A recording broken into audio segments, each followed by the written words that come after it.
Well, welcome back again, everybody. Last time that we met, we talked about the strengths and the weaknesses of the Union and the Confederacy, as well as the presidential leadership of both.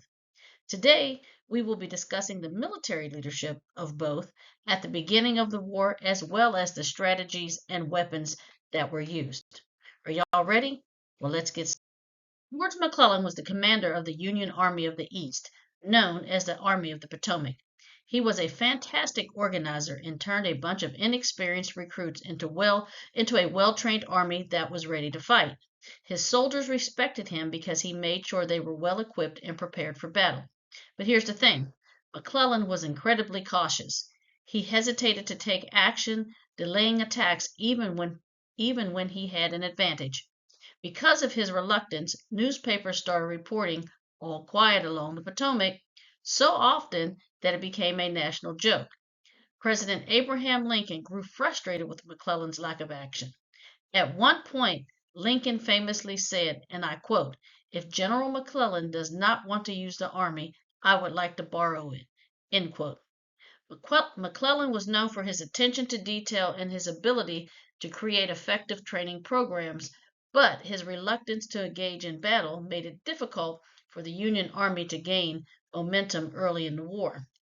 Now, when the Civil War began, Army officers from the South had a tough decision to make: either stay with the Union or join the Confederacy. One of the most important figures facing this choice was Robert E. Lee from Virginia.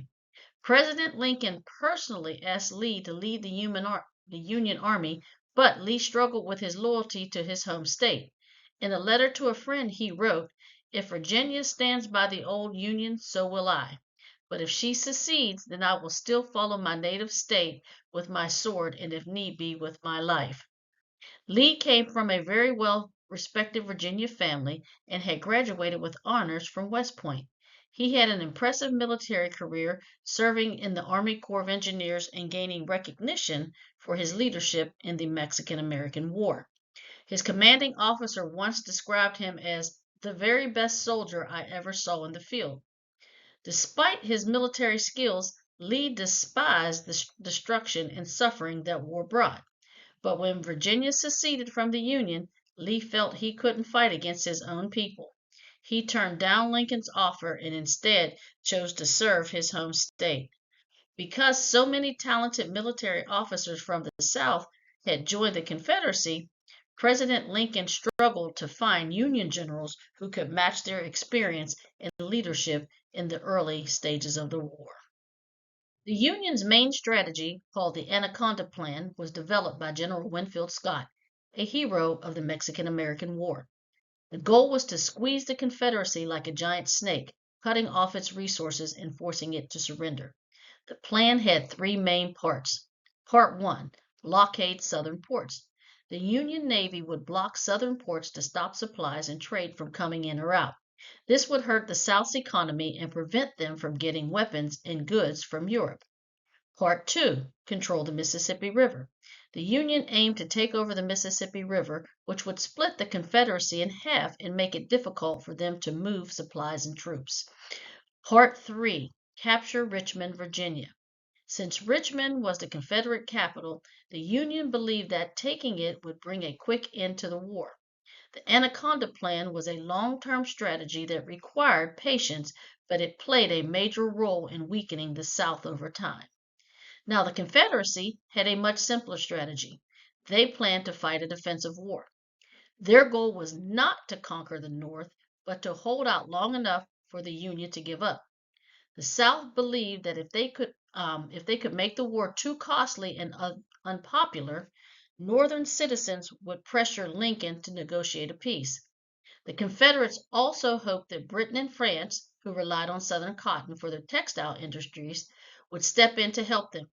They thought that by proving they could hold their ground against the Union, European countries would recognize them as an independent nation and provide money, supplies, and possibly military support. Because the South had fewer resources and troops than the North, their best hope was to make the war drag on and wear down Northern morale. By fighting on their own turf and using skilled generals like Robert E. Lee, They believed that they could outlast the Union's will to fight.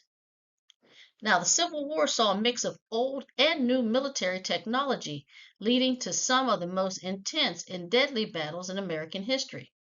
Cannons were a major part of both the Union and the Confederate forces.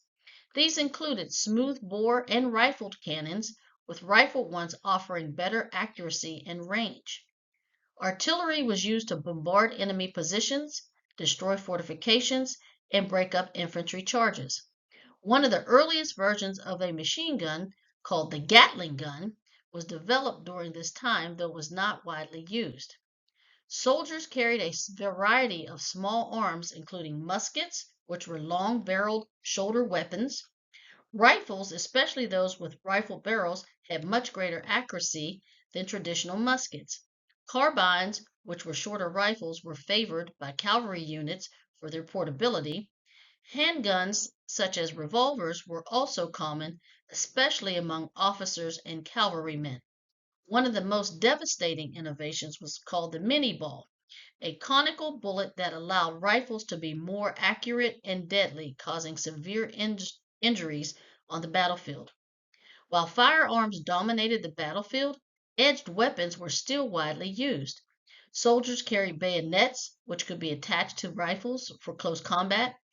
Officers and cavalrymen often wielded sabers and swords, while naval forces used cutlasses. In addition, some fighters carried short swords, bowie knives, pikes, and even lances for hand-to-hand combat. The Civil War also saw advancements in technology beyond traditional weapons. The Confederacy developed the CSS Hunley, which was the first submarine to successfully sink an enemy ship, though it sank itself in the process. The Union used hot air balloons for aerial reconnaissance, giving them an advantage in gathering intelligence on enemy movements.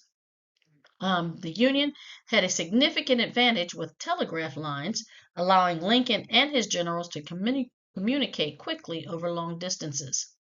Both sides used railroads to transport troops and supplies, but the Union had a much more extensive and efficient, not effective, well, I guess effective too, effective and efficient railway system, giving them a logistical edge, excuse me. These advancements made the Civil War one of the first truly modern wars, blending traditional combat with emerging technologies that would shape future conflicts. Well, this wraps up what we are learning today.